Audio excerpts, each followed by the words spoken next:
요한복음 17장 1절부터 11절까지 함께 읽습니다. 예수께서 이 말씀을 하시고 눈을 들어 하늘을 우러러 가라사대 아버지여 때가 이르러 싸우니 아들을 영화롭게 하사 아들로 아버지를 영화롭게 하게 하옵소서. 아버지께서 아들에게 주신 모든 자에게 영생을 주게 하시려고 만민을 다스리는 권세를 아들에게 주셨음이로소이다. 영생은 곧 유일하신 참 하나님과 그의 보내신 자 예수 그리스도를 아는 것이니이다. 아버지께서 내게 하라고 주신 일을 내가 이루어 아버지를 이 세상에서 영화롭게 하였사오니 아버지여 창세전에 내가 아버지와 함께 가졌던 영화로서 지금도 아버지와 함께 나를 영화롭게 하옵소서. 세상 중에서 내게 주신 사람들에게 내가 아버지의 이름을 나타내었나이다. 저희는 아버지의 것이었는데 내게 주셨으며 저희는 아버지의 말씀을 지키었나이다. 지금 저희는 아버지께서 내게 주신 것이 다 아버지께로서 온 것인 줄 알았나이다. 나는 아버지께서 내게 주신 말씀들을 저희에게 주었사오며 저희는 이것을 받고 내가 아버지께로부터 나온 줄을 참으로 아오며 아버지께서 나를 보내신 줄도 믿었사옵나이다. 내가 저희를 위하여 비옵나니 내가 비옵는 것은 세상을 위함이 아니요 내게 주신 자들을 위함이니이다.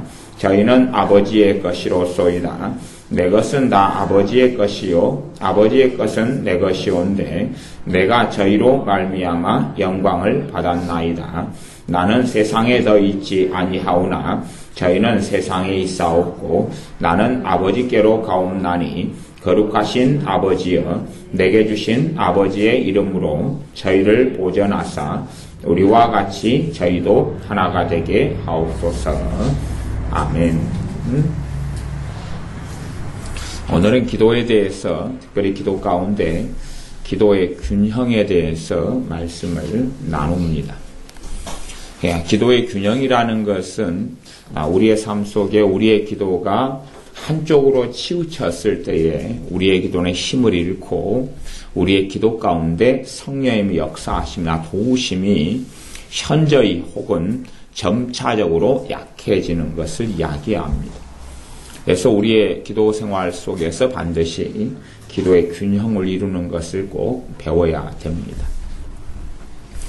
이제 저는 설교자이기 때문에 저 개인적으로는 설교할 때가 되면 성령님의 인도하심이나 도우심이 없이는 설교가 불가능하고 사실은 설교 자체도 하나님께서 기뻐하시는 것이 아니라 성령님의 인도하심과 도우심이 없이는 설교 자체를 통하여 죄를 짓는다는 것을 저는 깨닫고 알고 있습니다.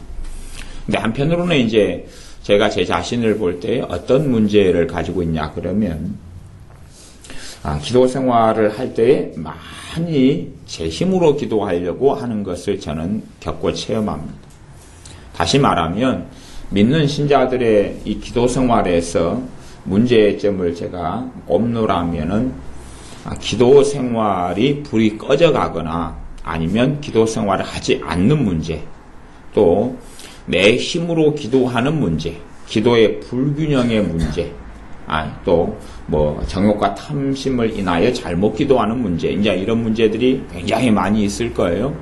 그런데 제가 이제 말씀을 전할 때는 주님의 도우심이 없이는 말씀을 제대로 전할 수 없구나. 그리고 말씀 전할 때는 주님께 거의 예외 없이 그냥 항상 기도하고 말씀을 주님께서 어떤 말씀을 전하라 하는 것인지 들으려고 하고 또 듣고 그렇게 합니다마는 기도할 때는 오랫동안 예수님 믿고 교회 다닌 지가 그래도 40년 가까이 되니까 기도 생활을 많이 해왔을 거 아니? 철야 기도도 하고 산기도도 하고 금식 기도도 하고 작전 기도도 하고 밥 먹을 때 기도부터 시작해서 별 기도를 다 해왔을 테니까 아마 그런 것이 문제가 제게는 되는 것 같아요. 그래서 기도할 때가 되면 항상 내가 해왔으니까 그래서 내가 기도하려고 하고 내 기도할 때에 성령님의 도우심과 인도하심과 역사하심이 별로 없다. 그런 것이에요.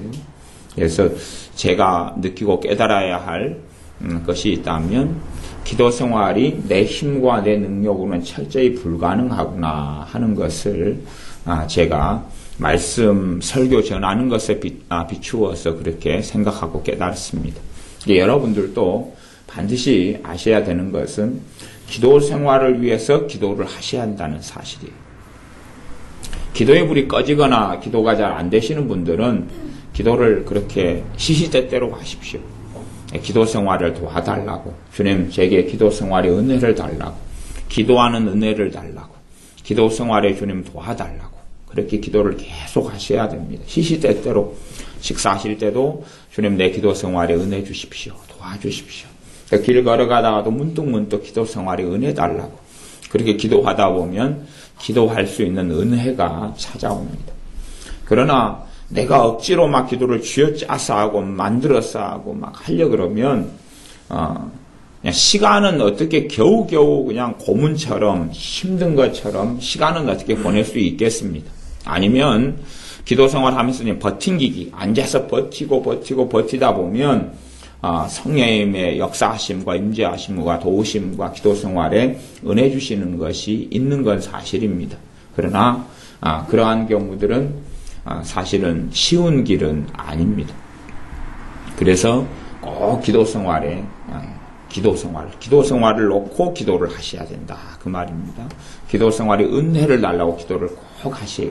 그래서 기도 생활도 놓고 기도하시고 말씀 생활도 놓고 기도하시고 여러분이 신앙생활을 다 하시고 주님을 섬겨가시면서 기도 생활이 주님의 도우심이 아니면 기도 생활이 불가능하다는 것을 꼭 깨닫는 자리까지 이르시기를 바랍니다.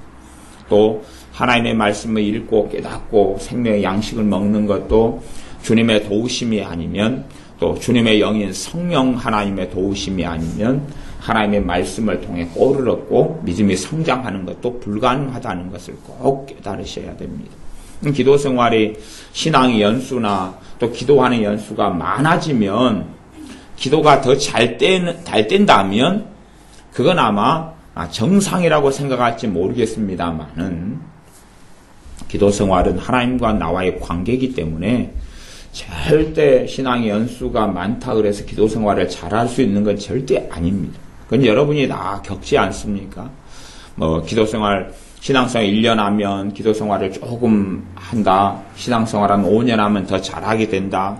10년 하면 기도생활 더 잘하게 된다. 근데 그런 건 없습니다. 그런 건 없고 거꾸로 1년째 예수를 믿었을 때는 기도생활 잘하다가 2년째는 더 흐지부지 됐다가 3년 때는 더 안 됐다가도 얼마든지 되는 것이 기도생활입니다. 그래서 기도생활이라는 것은 신앙생활의 연수하고는 결국은 아무 상관이 없습니다. 물론 신앙생활의 연수가 더해가면 무엇을 기도해야 될지 서당께 3년이면 풍어를 읊는다고 무엇을 기도해야 될지 기도 내용은 좀 더 알 수 있습니다만은 기도생활에 성령 하나님 도우심이 없이는 기도생활이 사실은 제대로 된 기도생활이나 능력 있는 기도생활이나 기도생활을 통하여 주님과 만나는 은혜 속에는 거의 들지를 못합니다. 기도가 죽어가고 사라져가고 꺼져가면 신앙생활에서 불은 꺼져가는 것입니다. 가정으로 보일러라 아니면 난방으로 이야기하면 이 기계는 있는데 보일러 기계는 있는데 기름이나 아니면 가스가 떨어져 버리면 도시가스 같은 게 떨어져 버리면 보일러 기계는 있는데 난방이 되지 않지요. 그것과 마찬가지로 기도생활이 꺼져가면 신앙생활은 이제 문제가 생기기 시작합니다. 자동차가 아무리 비싼 차가 있어도 이번 대통령 차가 에쿠스 방탄유리 에쿠스 얼마짜리인 줄 아느냐 이런 기사가 떴던데 내용은 안 봤습니다만은 정말 그 좋은 에쿠스 차가 방탄유리로 돼가지고 몇 억짜리인지 몰라도 있다 할지라도 기름 없으면 무용지물이다 그 말입니다. 그것처럼 아무리 신앙 지식이 많고 신앙생활을 오래 해왔고 또 은사들을 많이 받았다 할지라도 기도 생활의 불이 꺼져가면 우리가 쌓아놨던 모든 탑은 무너지는 공든탑이 될 수밖에 없습니다. 그래서 기도 생활에 반드시 기도 생활이 살아나야 한다 하는 것은 정답입니다.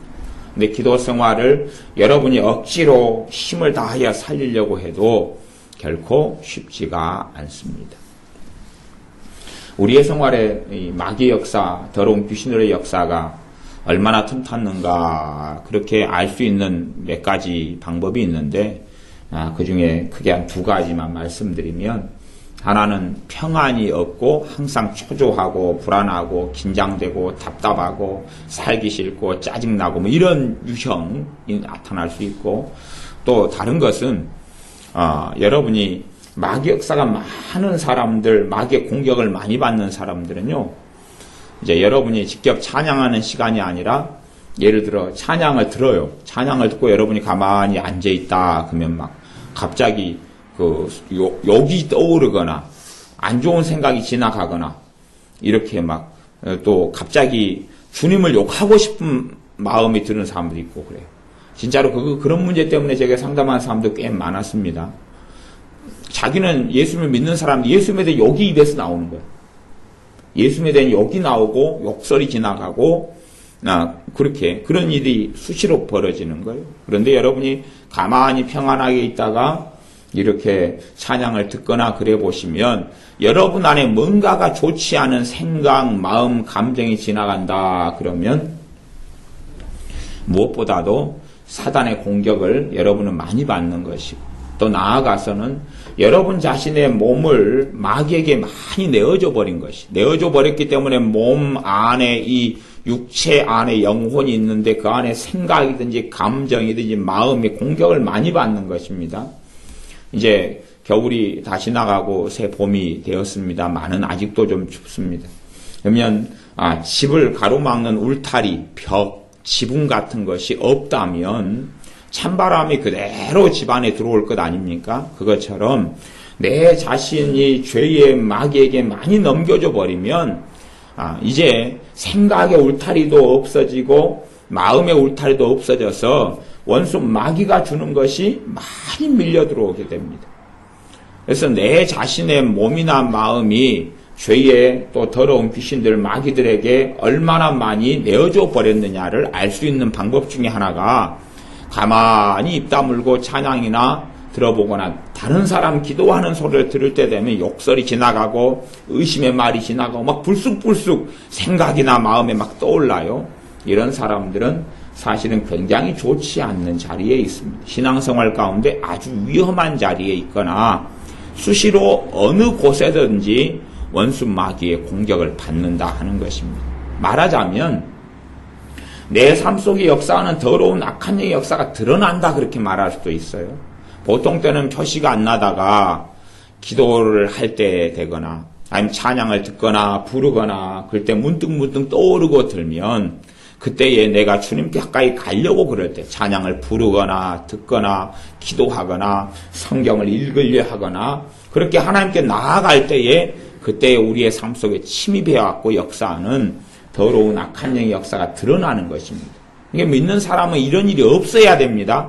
주님과 가까운 사람은 기도할 때나 찬양을 들을 때나 부를 때나 성경을 읽으려고 그럴 때나 이 좋지 않은 불경건한 불쑥불쑥 들어오는 어떤 생각, 드는 어떤 마음들이 없어야 되는데 그게 쉽게 일어나거나 간간히 일어난다는 것은 나하고 주님과하고는 거리가 많이 멀다. 거리가 많이 멀고 내 이 육신, 또 우리의 몸으로 거룩한 산제사를 하나님께 드리라 그랬는데 내 자신이 마귀에게 참 많이 넘어갔구나 하는 것을 알 수가 있습니다. 그래서 여러분의 삶 속에 내게 불쑥불쑥 어떤 좋지 않은 감정, 마음, 생각들이 들어오면 이게 내 자신이 문제가 참 많고 내 삶 속에 더러운 악한 영의 공격 때문에 내가 겪게 되는 아픔과 고통이 많을 수밖에 없다는 걸 기억하셔야 됩니다. 그래서 꼭 기도 생활을 놓고 기도하셔라 말씀드립니다. 기도 생활에 은혜를 주십시오. 짧게 기도 생활을 잘 못하는 분들은 기도 생활을 살려놔야 되니까. 그를 통해서 보일러라면 난방을 한다면 자동차라면 기름이 공급되는 것이니까 기도 생활에 은혜를 달라고 기도를 도와달라고. 습관적으로 기도를 많이 해왔던 사람들, 혹은 이제 이 성령 충만한 사람들은요, 그냥 기도 생활에 이미 은혜가 와 있어요. 그러니까 기도가 자동적으로 쉽게 됩니다. 쉽게 돼요. 그렇게 이제 가령 1년을 살았다고 쳐요. 그 다음에 2년째가 되어지면 성령 충만도 양상이 달라집니다. 이 주님께서 나를 인도하시고 이끄시는 양상이 달라진다는 것을 사람들이 잘 모르시는 것 같아요. 우리 우주 동생이 태어나서, 진우가 태어나서 지금 기저귀 갈고 똥 치우고 분유 먹이고 그렇게 합니다. 그러면 애를 20년 동안 그렇게는 키우면 안 되잖아요. 20년 동안 내내 똥 갈아주고 분유 먹이고 우유 먹이고 20년 동안 그렇게 키울까요? 눕혀놓고 일정한 기간 동안만 그렇게 하다가 그 다음에는 애를 갖다 이유식을 먹이고, 그리고 밥을 먹이고, 그 다음에 걷게 만들고, 또 걷는 걸 도와주고, 말하는 걸 도와주고, 그리고 나중에 때 되면 유치원 가는 걸 도와주고, 초등학교 학교 다니는 걸 도와주고, 친구하고 만나는 걸 도와주고, 그렇게 해야 될 거 아니에요? 그렇죠? 그런 것처럼 성령님의 충만이나 성령님의 은혜와 성령님의 역사가 있어도 나를 이끌어 가시는 하나님의 인도하심이 이제 내 믿음이 성장할 때에 따라서 변해간다, 그런 말을 기억하셔야 됩니다.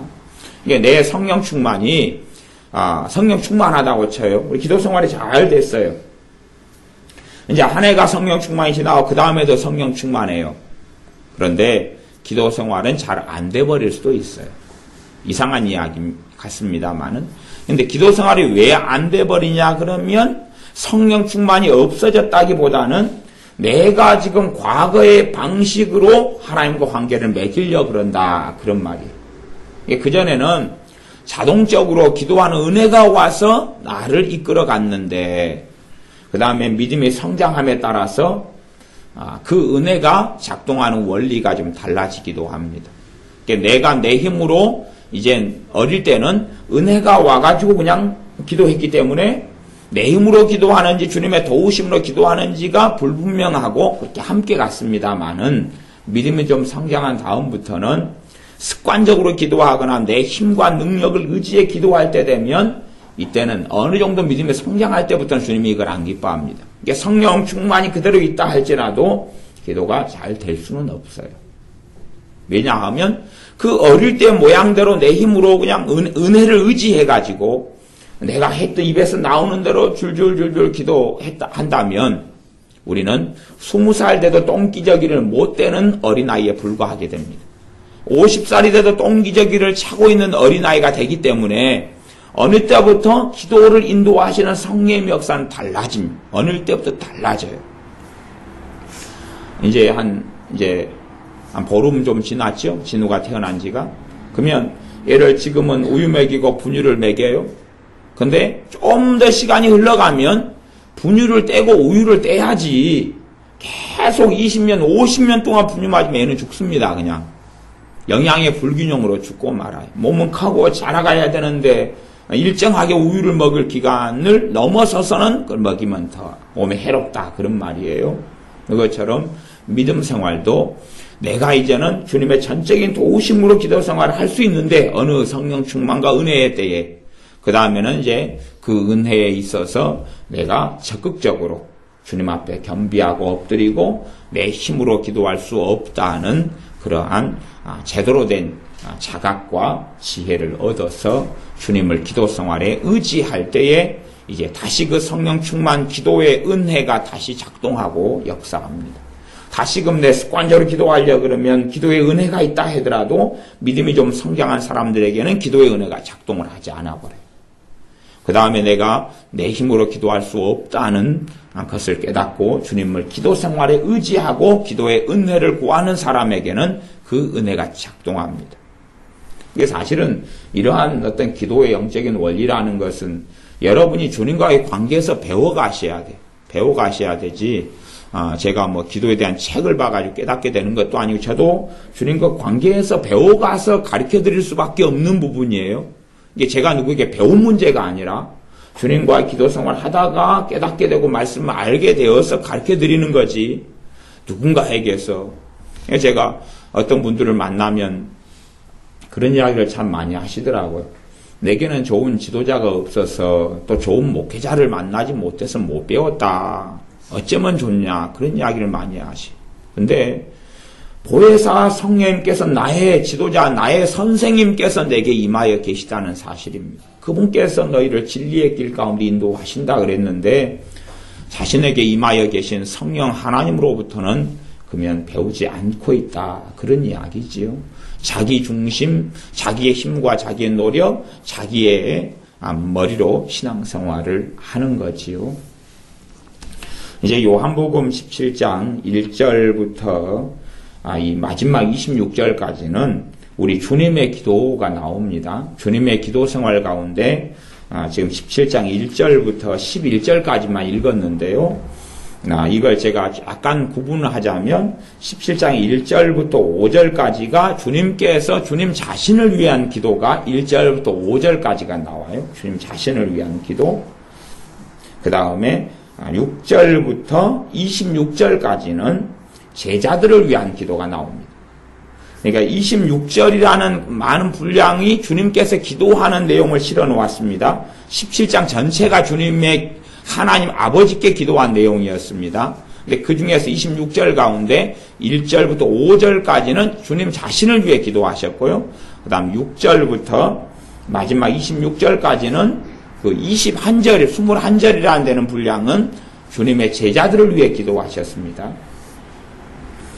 그래서 우리의 기도 생활의 균형 그러면 나를 위해 기도하는 것과 내 밖을 위해서 기도하는 것, 이 두 가지 부분이 균형을 이루어야 된다 그 말이죠.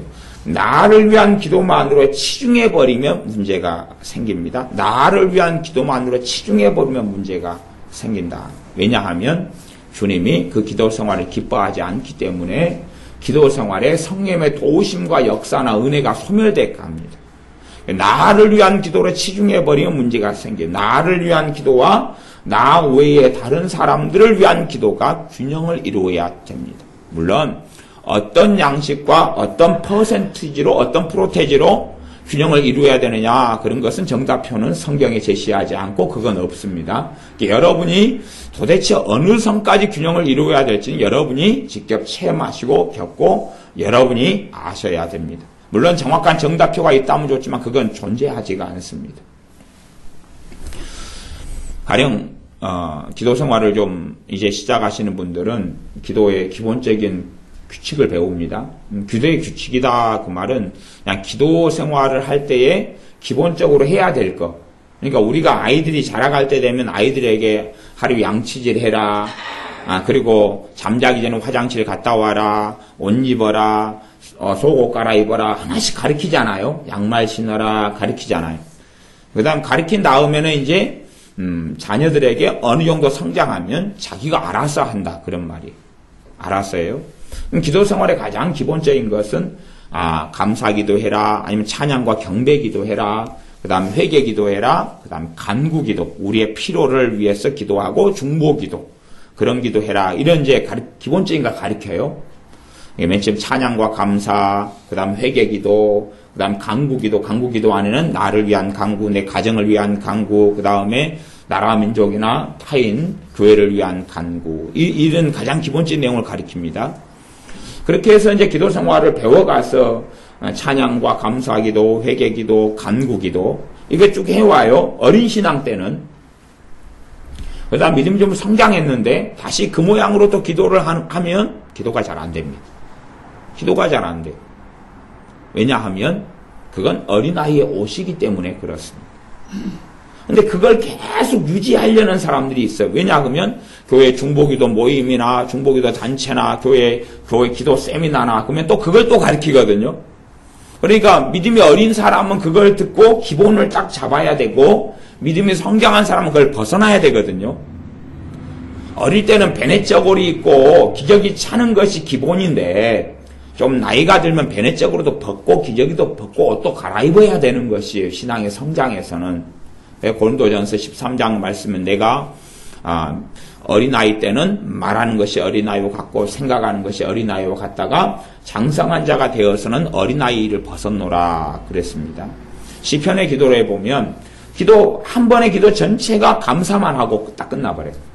어떤 기도는 회개만 하고 끝나버려요. 어떤 기도는 간구만 하고 끝나버려요. 어떤 기도는 뭐 또 다른 거 하고 끝나버려요.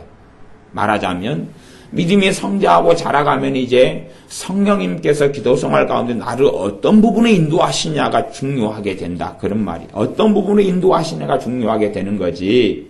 그러지 기도의 순서를 정확히 지켜가지고 기도한다. 그것은 뭘 모를 때 가르쳐주는 거예요. 뭘 모를 때. 아무것도 모를 때 가르쳐주는 거예요. 근데 뭘 알게 되는 사람들은 이제 그것을 알고 그것을 벗어나야 된다. 그 말이에요. 근데 어떤 분들은 30년 동안 교회 다니셨는데 또 찬양과 감사기도 하시고 회개기도 하시고 간구기도 지금도 그러고 있는 분들이 있어요. 제가 그런 분한테 물어봅니다. 제가 물어보기를 기도할 때 성령님이 운행하심이나 임재하심이나 기도를 도와주시는 은혜가 있습니까? 물어보면 냉랭합니다. 그럽니다. 진짜로요. 당연히 냉랭한 줄 제가 알지요. 그분은 나이가 50살이 됐는데 아직도 기저귀 차고 계시기 때문에 50살 됐는데 베네저를 입고 계시기 때문에 사실 기도가 냉랭하죠. 성령의 역사가 없습니다. 그래서 저한테 어떤 분은 물어요. 제가 탐심과 탐욕으로 잘못 기도해서 그럴까요, 목사님? 아니요. 그것 때문은 아닙니다. 제가 집사님 말씀이나 신앙생활을 들어보니까 또 권사님 말씀을 들어보니까 아주 주님을 잘 섬기고 잘 믿고 계시는 것 같은데 기도생활의 은혜가 사라지는 것이 권사님이나 집사님이 악해서락은 아니고 이제 기도생활을 배워가지고 성령님 빼고 기도하기 때문에 그렇습니다. 사람에게 배워가지고 배운 모양으로만 기도해요. 생각해 보세요. 어릴 때는 일어나면 할아버지 할머니 안녕히 주무셨습니까? 이렇게 이제 인사하게 배웁니다. 인사하게 배워요. 뭘 모르니까 그렇게 가르쳐주지만 커가지고도 항상 똑같은 말로 부모에게 할아버지 할머니에게 인사만 하고 끝난다고 생각해 보세요. 다 컸는데 할아버지하고 밥을 먹고 이야기해야 되는데 안녕하세요 할아버지 잘 주무셨습니까? 밥상에서 그 인사 딱 한 번 하고 일절 아무것도 못합니다. 그러면 관계가 맺어지지가 않지요. 살아계신 하나님 아버지와 나와의 우리 주님과 나와의 관계가 기도인데 같은 말만 같은 말만 그냥 반복하는 앵무새처럼 그냥 똑같이 한다. 그러면 관계는 더 이상 깊어지지도 않고 제대로 이루어지지 않습니다. 다시 이야기하면 기도 생활에 성령의 은혜와 도우심이 있어야 되는데 내가 내 스스로 내 본의로 내가 배운 지식으로 기도하기 때문에 거기에 주님은 기뻐하지 않고 성령이 역사하지 않습니다. 생각해 보세요. 내가 좀 부족하게 기도하고 부족하게 기도한다는 것이 잘못된 방향으로 기도한다는 것하고 아니면 그냥 아직 연약하기 때문에 그러는 것 이런 두 가지 의미가 크게 있습니다. 그런데 연약하기 때문에 부족하게 기도하는 것은 성령의 도우심과 역사가 있어요. 그러나 잘못된 방향으로 가는 부족한 기도에는 성령의 도우심과 역사는 점점 없어집니다. 내가 좀 잘못된 방향으로 기도해도 나를 좀 도와주시면 좋잖아요. 그렇게 생각하는데요. 그렇게 되면 무슨 결과가 벌어지냐 그러면 죽습니다. 죽는다는 이야기는 지옥에 간다 그런 이야기입니다. 제가 극단적으로 이야기하면요. 생각해 보세요. 내가 절벽의 방향으로 가가지고 떨어져 죽으려고 그러는데 그 성령이 도와주고 등을 떠밀어주면 어떻게 될 거예요? 내가 탐심의 탐욕의 기도를 원해서 하고 있는데 그 기도를 하라고 등을 떠밀어주면요. 막 힘을 주고 더 간절히 막 탐심 탐욕을 놓고 기도하도록 막 도와주신다면 어떻게 될 것 같아요? 큰일이 벌어지는 거지요. 내 이기적인 기도를 하고 있는데 그걸 하도록 막 그냥 도와주면 어떤 분은 내가 외롭고 쓸쓸하면 세상 사람들은 다 행복하게 보입니다. 내가 외롭고 쓸쓸하면 세상 사람 다 행복하게 보이고요. 내가 가정생활이 힘들고 남편과 아내의 관계가 힘들면요. 다른 부부들은 다 행복한 것처럼 보여요. 나보다는 행복하게 보인다 그 말이에요. 그런데 실제로 나보다 힘든 결혼생활, 가정생활, 부부생활, 또 자녀 양육, 경제적인 문제 가진 사람들은 어마어마하게 많습니다. 그러면 내가 혼자 그냥 내 기준으로 느끼기를 내가 가장 불행한 가정생활을 한다고 내가 느껴요. 그리고 기도해요. 주님 내가 너무 불쌍한 가정생활, 힘든 가정생활을 합니다. 거기에 성령이 도와줘 버리면요. 이제 자기가 10개 정도는 힘든 가정생활을 한다고 느꼈는데 막 도와주신다고 하면 100개 정도로 느껴질 거 아니에요. 내가 힘든 가정생활을 합니다. 그러니까 막 100개로 맞아 해주면 뭐 어떻게 되겠느냐. 절벽에서 밀어버리는 것 아니에요. 내가 힘든 가정생활을 합니다. 그게 안 맞으니까 성령 역사 안 해버려요. 내 혼자 감정에 취해가지고는 할 수 있는데 성령 역사 안 해버려요. 주님 아무도 나를 몰라줘요. 아무도 몰라줘요가 아니라 내 안에 계신 주님을 내가 부정하고 있는 기도거든요. 아무도 나를 몰라줘요. 주님이 나를 위해 중보 기도하고 계시고 성령님께서 말한 식으로 나를 위해 기도하고 계시는데 하나님이 나와 함께 계신다고 진리는 말씀하고 하나님 말씀하셨는데 아무도 나를 몰라줘요. 거기에 막 성령 역사해본다면 어떻게 할 것 같아요? 아 맞아 아무도 나를 몰라주는구나. 내가 가장 외롭고 쓸쓸해요. 그럴 때 막 성령의 역사가 있어버리면 와 내가 진짜 외롭고 쓸쓸하구나. 나같이 불쌍한 인생이 없구나. 기도하다가 막 엉엉 울 거 아니에요. 그러니까 이 잘못된 기도에 성령님이 도와주시기를 바라는 것은 좀 이상한 것입니다. 그냥 나를 절벽에서 밀어달라고 아니면 길가를 걸어가는데 그냥 차가 쌩쌩쌩 다니는 도로가로 나를 밀어달라고 하는 것과 똑같은 거기 때문에 잘못된 기도에는 성령님이 도와주시면은 우리에게는 끔찍한 사고가 일어납니다. 우리 진리의 성령님께서는 잘못된 기도 생활에 우리를 도와주실 수가 없습니다. 그래서 주님께서 했던 이제 1절부터 5절까지는 자신을 위한 기도였다. 자신을 위한 기도인데, 가령 이제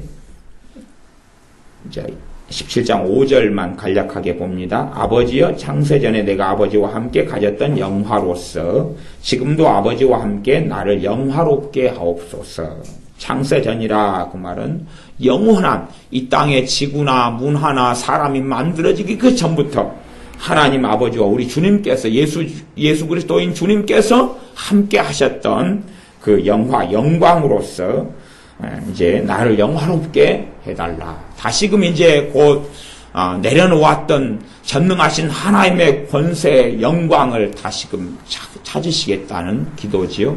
자신을 위해 기도하신 것이 5절까지고 6절부터 26절까지는 제자들을 위한 기도인데 제자들을 위한 기도는 크게 두 가지로 나누어집니다.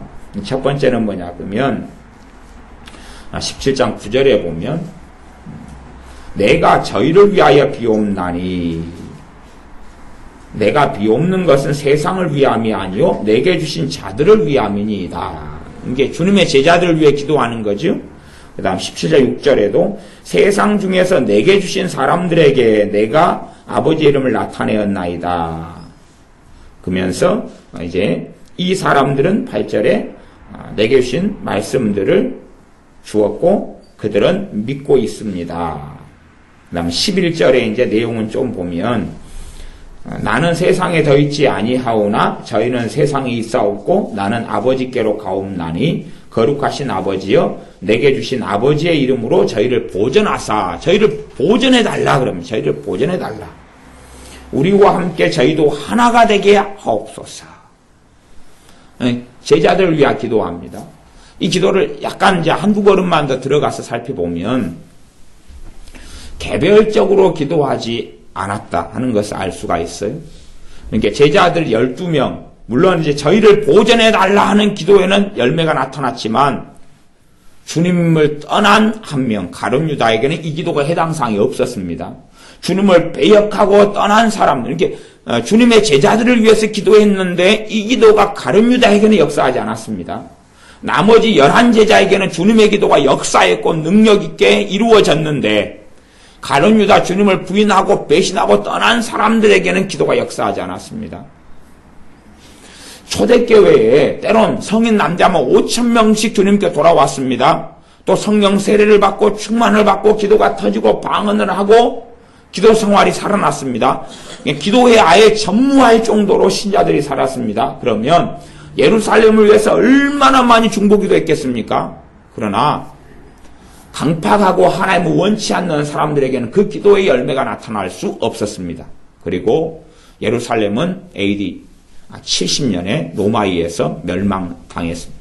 유다라는 국가 자체가 아예 역사의 뒤안길로 2000년 동안 사라져버렸습니다. 아무리 중보기도를 하고 위에서 기도해도 주님을 배신하고 떠나가고 돌아선 사람, 거역한 사람에게는 그 기도가 그렇게 역사하지 않습니다. 그런 걸 여러분들이 기도에 그런 한 걸음 더 들어가서 그 부분을 보셔야 해요. 주님께서 분명히 아버지께서는 내게 준 사람들을 위해 기도했고 가룟 유다에게는 그 기도가 해당 사항이 없었다 하는 것입니다. 그 다음에 또 하나는 다수를 위해 기도했죠. 제자들을 위해 기도했는데 한 명 한 명 일일이 이름을 놓고 기도한 게 아닙니다. 제자들을 놓고 그냥 한꺼번에 11명이면 11명 한꺼번에 혹은 70명의 제자들도 아마 포함되었을 것이다. 저는 그렇게 믿습니다. 혹은 11명, 70명 더 넘어선 더 많은 제자의 그룹이 있었는데 그들이 포함되었을 수도 있다. 근데 기본적으로 최소한 11명이죠. 우리와 같이 저희를 아버지의 이름으로 저희를 보존하사 11절 하반절에 우리와 같이 저희도 하나가 되게 하옵소서. 아버지 하나님과 주 예수 그리스도 주님께서 하나이신 것처럼 그래서 여기서 삼위일체 교리가 나옵니다. 성부 성자 성령 하나님이 한 분 하나님이시다. 하나님은 한 분이신데 한 분 하나님께서 성부 하나님 아버지 하나님 또 아들 하나님 성령 하나님으로 존재하시다. 하나님의 존재 방식이 다른데 그러나 하나님은 한 분이시다. 하나님은 세 분이 될 수 없다. 한 분 하나님이시다. 왜? 주님께서도 아버지와 자신이 하나이시다라고 말씀했잖아요. 우리가 하나인 것처럼 저희도 제자들도 하나가 되게 해달라. 한 마음과 한 뜻으로 주님을 사랑하고 그리고 주님을 영화롭게 하고 하는 길을 걷게 해달라 하는 기도입니다. 그래서 우리의 생활에 많은 기도는 보면 일일이 한 사람 한 사람을 놓고 기도를 하는 경우들을 많이 봅니다. 근데 한 사람 한 사람을 놓고 기도하면 문제점이 뭐냐 그러면 내가 원하는 기도를 합니다. 한 사람 한 사람을 놓고 기도하면 내가 원하는 나의 소욕, 나의 욕구가 많이 섞여 들어갑니다. 제가 한 사람 한 사람 일일이 놓고 하는 기도가 잘못됐다는 게 아닙니다. 그 기도가 필요합니다. 그런데 이제 이 부분에 있어서 무슨 이야기냐 그러면 가령 베드로가 타락하려고 했을 때 주님께서 베드로를 위해서 기도했다 그럽니다. 내가 너를 위하여 기도했으니 사탄이 밀 까부르듯이 하려고 너를 청구하였으나 내가 너를 위해 기도했다. 그러니까 주님께서는 베드로를 찍어가지고 기도했다 그 말이에요. 그런데 그것은 말하자면 예외적인 기도에 속하는 경우가 많습니다. 예외적인 기도. 누구를 직접적으로 언급해가지고 하는 기도는 예외적인 기도가 많다는 것이. 그러니까 누구를 위해 기도할 감동과 인도가 나타날 때에 그 사람을 위해서 때로는 막 3일도 기도하게 하십니다. 때로는 밤새워 잠을 자지 않으면서도 어떤 사람을 놓고만 기도하게 하실 때가 많아요. 종종 어떤 일은 그러냐 그러면 누군가가 이제 곧 임종하셔요. 돌아가셔요. 누군가가 돌아가시고 그의 영혼이 아주 구원받는 문제에 있어서 아주 불확실해요. 그냥 안 믿어버리면 그냥 위에서 기도해도 기도가 튕겨져 나오고 막 그러고 그냥 지옥으로 떨어져 버리는 분도 계시는데 많이 그러시는데 어떤 분은 믿는데 안 믿는 것도 아니고 믿는 것도 아닌 아주 애매한 상태에 있는 분들이 있어요. 확실한 상태가 아니라 그런 분들을 놓고 있는 경우라면 성령 하나님께서 관계가 되고 아는 경우는 굉장히 많이 기도를 시키십니다.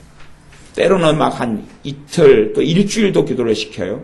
그러다가 이제 어느 때까지 기도가 차면 아주 평안해지고 기도를 안 시킵니다. 그리고 보면 평안하게 돌아가셨고 그리고 확신이 오기를 구원받았구나 천국으로 가셨구나 하는 걸 알게 됩니다. 그렇게 이 불확실한 경우에 있어서 오히려 예수를 믿는데 연약한 믿음 가운데 죽을까 살까 하는 인자 새싹이 올라왔는데 비는 안 오고 가뭄은 들고 해서 말라 죽어가기 일보 직전의 상태에 이런 신앙이 있어요.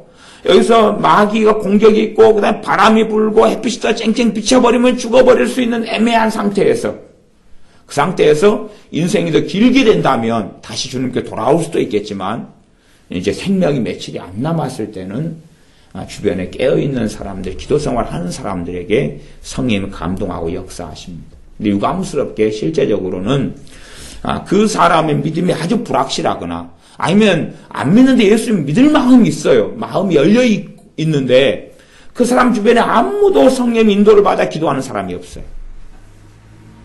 대부분은 그냥 자기 삶에 매어가지고 자기를 위한 기도만으로 채워요. 그러니까 성령 기도를 시키려 해도 성령님은 강제로 조종하고 억압하는 영이 아니셔요. 자유케 하는 영이 성령님이시기 때문에 감동은 주시지만은 그 사람 마음 자체가 거부해버려요. 평상시에 자기와 자기의 가정만을 위한 기도로 꽉 채운 사람들은 성령의 감동을 받지를 못합니다.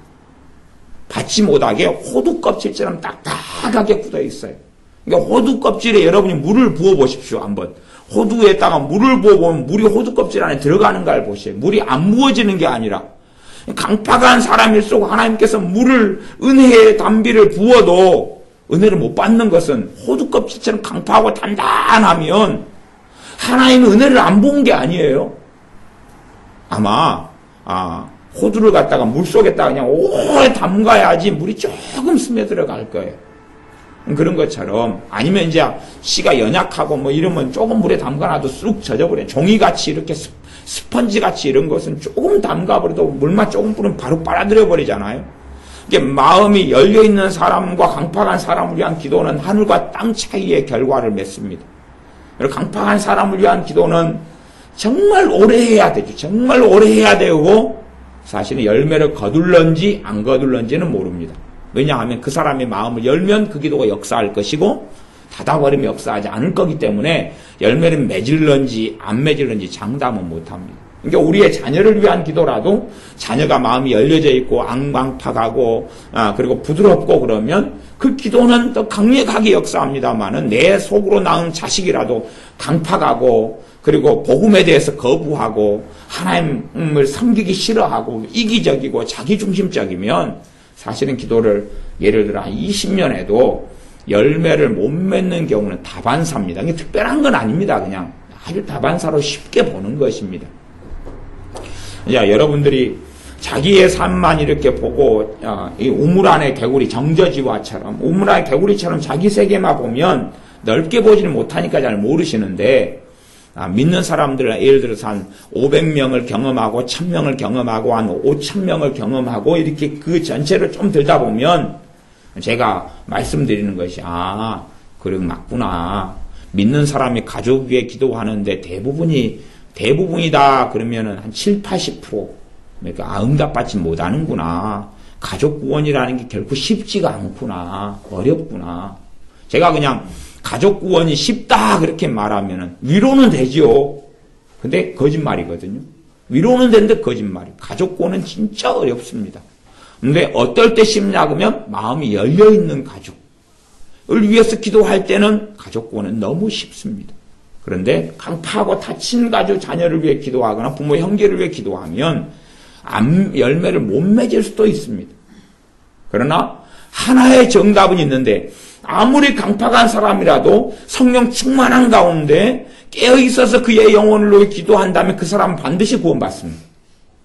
그러나 내가 성령 충만하지도 않고 기도를 간혹 했다가 말았다가 쉬었다가 그리고 아주 강팍한 사람을 위해서 간혹 기도한다.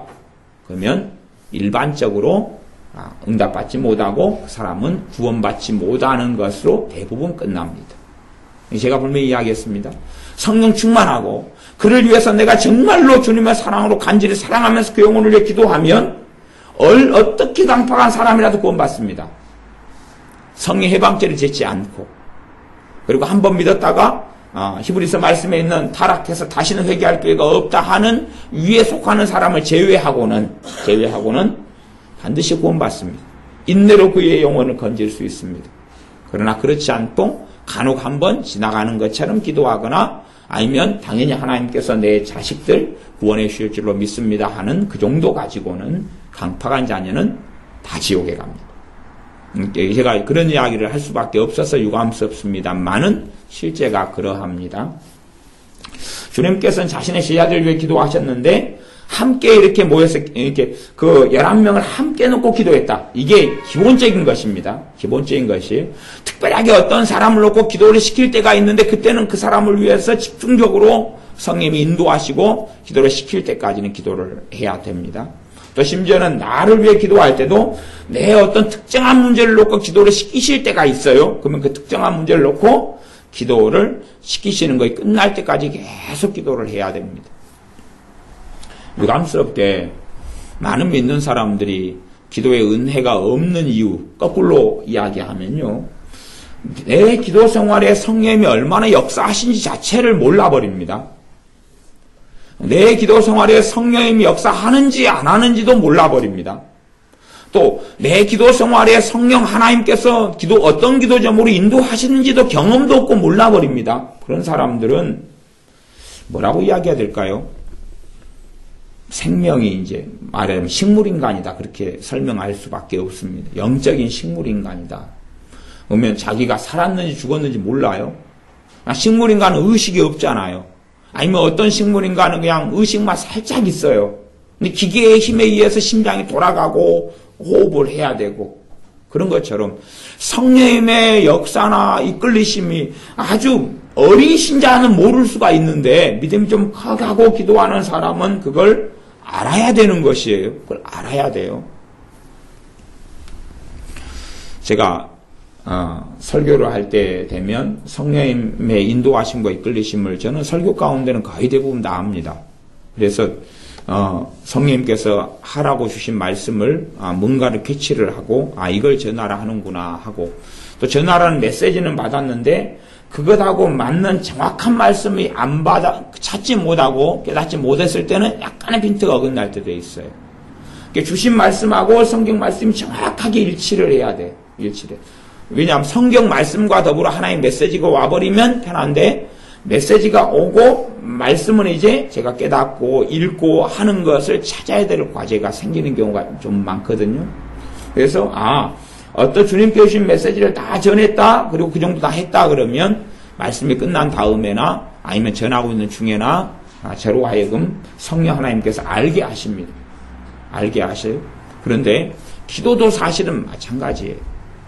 내 기도 생활이 단지 내가 하는 넋두리나 내가 하고 싶은 것, 그리고 내 기도 생활 가운데 성령의 도우심과 역사가 있었느냐 없었느냐예요.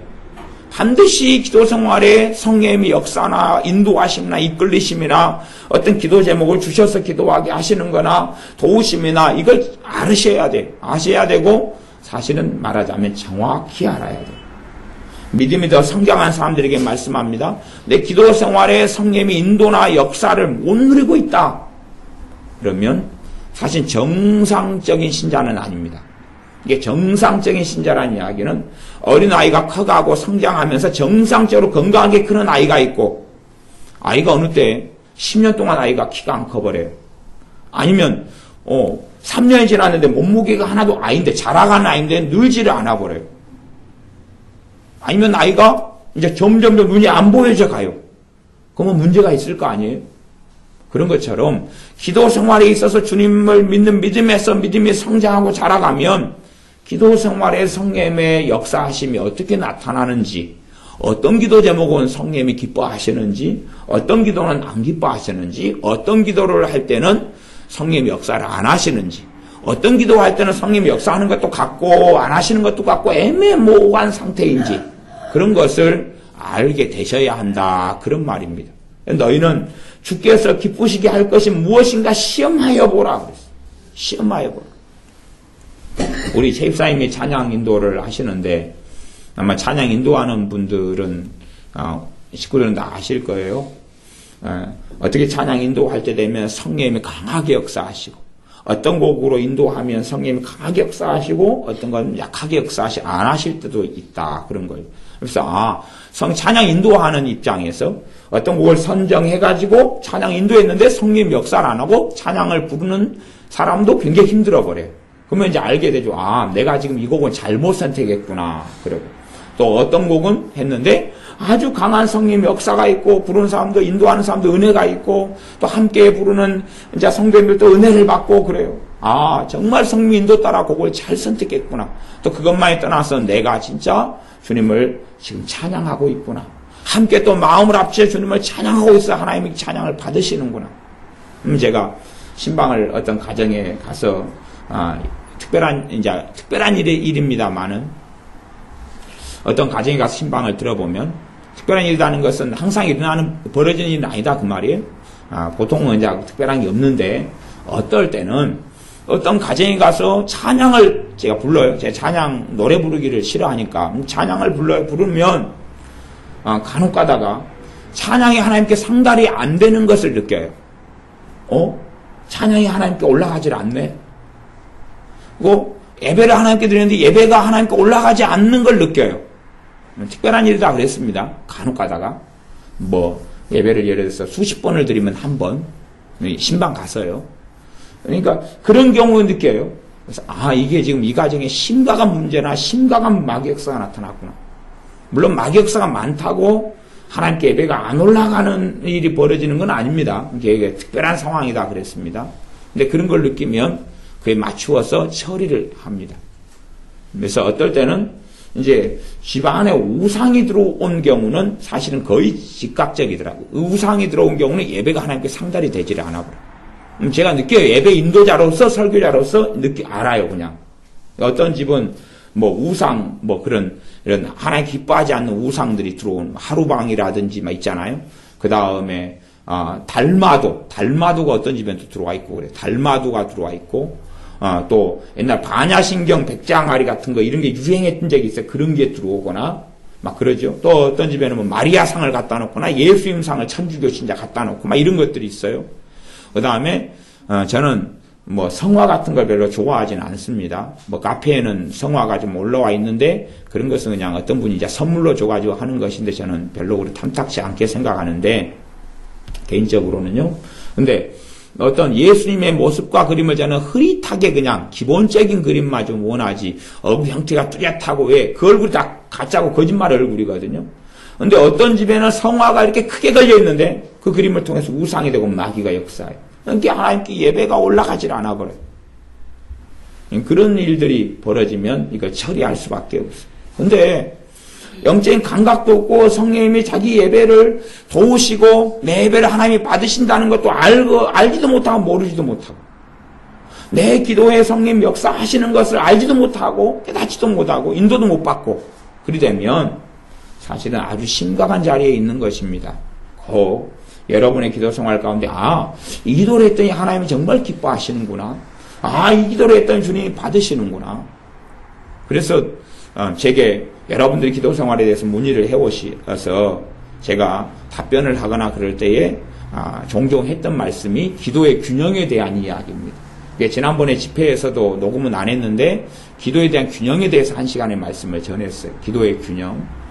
근데 믿는 사람들이 기도의 균형을 잃어가지고 자기 세계에 몰입해서만 기도해버리니까 성령 역사 어느 때부터 안 해요.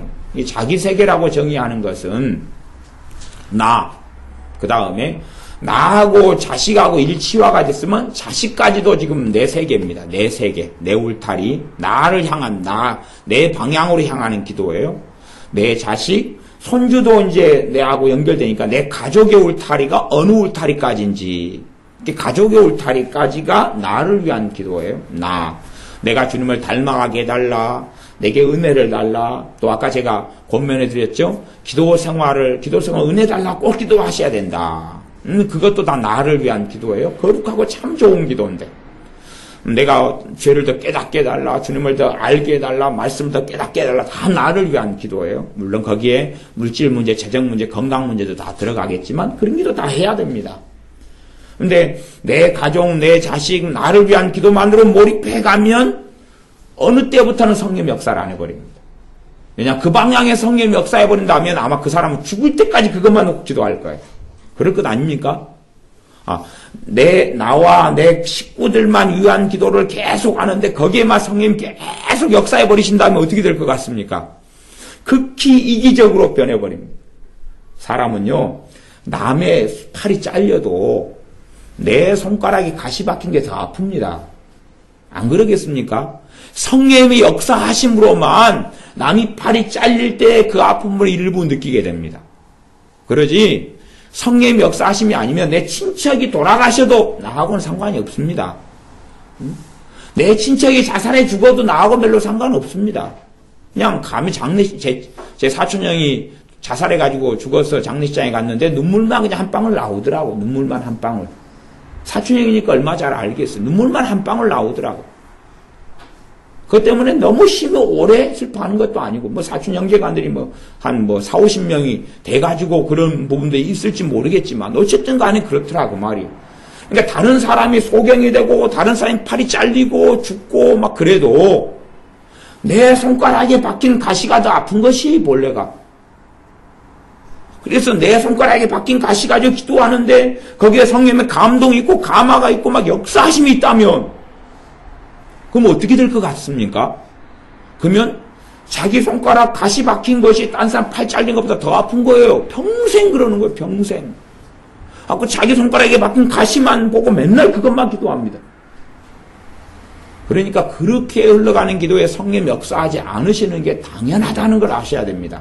기도 내용이 틀린 게 아니라 나를 위해서 내 방향으로 안으로 몰입하는 기도들, 내 방향으로 향해서 내 가족, 내 식구, 내 건강, 내 은혜 생활, 내가 주님을 닮아가는 것. 예수님의 재림을 사모하는 사람으로 사는 것이 신앙의 정상입니다. 주님의 다시 오심을 사모하고 주님을 기다리는 신앙은 정상적인 신앙입니다. 주님을 기다리지 않는 신앙은 병든 신앙입니다. 다시 오시는 주님을 사모하지 않는 사람은 병든 신앙생활을 합니다. 주님을 사모하고 만나기를 원하는 신앙생활 속에 믿음이 깨어납니다. 근데 그 가운데서도 잘못될 수도 있는데 내가 자기의 행실을 돌아보고 자기의 죄를 회개하면서 자기가 거룩하게 되는 쪽으로만 기도를 다 맞춰가지고 내가 거룩하게 되게 해주십시오. 내가 빨리 주님 재림하실 때에 내가 휴거되는 사람이 되게 해주십시오. 주님 만나는 사람이 되게 해주십시오. 내가 정결한 행위를 준비하게 해주십시오. 그리고 그 기도만 계속 하는 사람들이 있는데 그런 사람들과 만나서 대화를 하면 제가 하나를 묻습니다. 간혹 그렇게 자신이 거룩해지고 주님을 닮기를 위해서 오래 기도하셨는데 과연 거룩해지던가요? 과연 더 선한 행실이 나타나던가요? 주님을 더 닮게 되던가요? 물으면 1년 내내 그렇게 해도 오히려 더 이상하게 거꾸로 가고 내 마음은 냉랭해지던데요 하는 대답을 듣습니다. 이게 왜 당연한 사실이니까. 아무리 기도가 옳다 할지라도 내 방향만으로 향하는 기도는 잘못된 기도예요. 주님의 기도는 26절 가운데 5절은 자신을 위한 기도고 21절은 자신 밖을 위한 기도입니다. 자신을 밖을 향한 기도예요. 이제 우리 같은 경우하고 좀 다릅니다. 주님하고 제자들이 일체화가 되는 경우가 아니에요. 근데 우리의 가정을 꾸려가지고 하는 경우는 그걸 레울타로 일반적으로 생각하면 크게 틀리지는 않습니다. 그 다음에 주님의 기도 가운데 한 절만 더 봅니다. 17장 20절. 17장 20절 제가 읽습니다. 내가 비옵는 것은 이 사람들만 위함이 아니요. 이 사람들, 이게 자기 제자들이죠. 이 사람들만 위함이 아니요. 또 저희 말을 인하여 나를 믿는 사람들도 위함이니. 그럼 봐보세요. 이 17장에 있는 기도가 누구를 위한 기도지요? 여러분을 위한 기도예요. 이해됐어요? 이 요한복음 17장의 기도가 영원한 기도인데 지금도 살아있는 기도인데 물론 주님께서 하나님 보좌 우편에서 기도하고 계시지만 이 17장의 기도가 저와 여러분을 위한 주님의 기도예요. 그리고 이 기도가 지금 역사해요? 안 해요? 역사합니다. 이건 꽤 좀 깊이 있는 이야기입니다. 지금 주님의 제자들의 메시지와 복음을 듣고 믿고 해서 지금 여러분과 저까지 왔습니다. 저도 주님의 제자들을 통해서 듣고 흘러와가지고 지금 믿고 있습니다. 이 기도는 주님의 기도는 여러분과 저를 위한 기도입니다. 그리고 이 주님의 기도는 강력합니다. 주님께서 17장에서 하셨던 기도는 물론 지금도 주님께서 보좌 우편에서 기도하고 계시고 주님의 기도는 과거에서부터 살아있습니다. 이 기도를 믿음으로 받아들이고 나를 위해 주님께서 하신 기도를 믿음으로 받아들이는 사람들에게 이 열매가 나타납니다. 내게 주신 아버지의 이름으로 저희를 보전하사 보전해달라. 교리적으로 하면 견인교리죠. 성도의 인내로서 하나님께서 은혜를 주셔서 성도의 인내가 끝까지 이루어지게 하는 모든 신자들이 끝까지 주님을 다 믿고 붙잡고 있느냐? 그래 천국 가느냐? 그건 아니죠. 다 배교하고 타락하고 떨어지죠. 그러나 우리가 믿어야 될 건 주님의 기도대로 우리를 보전해 주신 걸 우리는 반드시 믿어야 됩니다. 그것이 바른 믿음의 자리입니다. 그러니까 성도의 견인이 결과론적으로는 틀립니다. 그러나 우리는 우리를 보존해 주시는 주님을 믿어야 됩니다. 나를 버리실 거야. 그걸 믿는 사람이라면, 그런다면 그 사람은 좀 잘못된 자리에 있습니다. 그래서 주님의 제자들을 통해서 복음을 듣고 믿는 사람들 위해 기도했고 그 사람들이 우리가 됩니다. 말하자면 불특정 다수를 위해 기도했으면 불특정 다수. 제가 기도할 때 되면 밖을 위한 기도를 채워야 된다. 이 균형을 이루어야 된다. 그랬습니다. 균형이 어느 정도가 균형인지는 저도 모르겠습니다. 근데 말하자면 그냥 쉽게는 그냥 제가 정답표를 이야기하는 게 한 예를 이야기해 드리는 겁니다. 한 예를. 나와 내 가족을 위한 기도가 한 50% 예를 이야기해 드리는 겁니다. 한 가지 예. 그 다음에 나라와 민족, 또 전 세계 불신자, 라오스, 베트남, 캄보디아, 인도, 인도네시아, 아프리카, 중동, 중국, 일본, 북한, 이런 내 밖을 위한 기도가 절반. 이것도 한 예가 될 수 있다. 그 말입니다. 그 정도 기도와 그 정도라도 할 때에 사실은 우리의 기도에 성령님의 인도하심과 역사가 있습니다. 믿음이 어린 아이들은 자기 몸만 챙겨도 부모는 감사합니다. 똥만 잘 놓아도 그냥 부모는 감사해요. 그러나 믿음이 그것보다 더 나아지면 20살 됐는데 똥만 넣으니까 감사하다. 그러면 안 되죠. 니는 네 똥밖에 쌀 줄 모르냐? 20살 됐는데 자기 동생들이 밑으로 3명이나 있는데 자기 밥만 챙겨 먹어요. 그럼 감사하지 못하죠. 얘가 3살 됐어요. 자기 밥만 챙겨 먹어도 감사해요. 기도가 균형을 이루는데 안을 위한 기도와 밖을 위한 기도가 균형을 이루어야 우리의 기도 생활에 성령의 인도나 역사하심이나 또한 기도의 열매들, 기도의 응답들이 나타납니다. 나를 위한 기도만으로 채우면 성령님이 그 기도에 역사하지 않고 도움 주지 않고 성령님이 역사하심과 도우심이 없는 기도는 능력 없습니다. 그런 기도는 능력이 없습니다. 그냥 지푸라기처럼 지푸라기를 한번 밥해 보십시오. 지푸라기 얼마 떼야 되는지 한번 갖다가 한번 떼 보십시오. 여러분이 군불 옛날에 부삭에 불 많이 떼 보셨지 않습니까? 돌산에 이번에 부처님 댁에 가니까 불 떼 가지고 하시다. 옛날 부엌은 다 그랬어요. 옛날 우리 마당에다 그걸 갖다 놓고 도시니까 화덕을 못 만드니까 옛날에 마당에다 나무에 가지고 마당에서 했거든. 저희 집은 마당에다 만들어 놓고 불 떼 가지고 이렇게 밥하고 그랬어요. 화덕을 마당에 만들어 가지고. 그러니까 지푸라기를 갖다가 여러분이 한 지푸라기 한 바지기 정도는 밥합니까? 한 바지기? 아니면 2바지기 정도 갖다가 아마 소염으로 넉넉할 겁니다만은 지푸라기로는 밥 못합니다. 갑자기 이상한 밥이 타져버리거나 이상하게 될 뿐이겠죠. 그러니 우리의 기도가 지푸라기 기도가 되지 않도록 안과 밖을 적절히 균형을 이루어야 됩니다. 예를 들어 여러분이 친척을 위해 평상시에 기도하는 분이고 친척이 적고 그냥 먼 친척이라도 가족이 적어가지고 형제가 지내는 사람들이 있잖아요. 친척이 적고 항상 내가 기도하는 사람이면 그 사람도 안이 될 겁니다. 안. 그런데 친척들이 있는데 기도를 거의 안 해요. 잊혀졌어요. 내 기도 생활에는. 그 사람들 밖의 사람들입니다.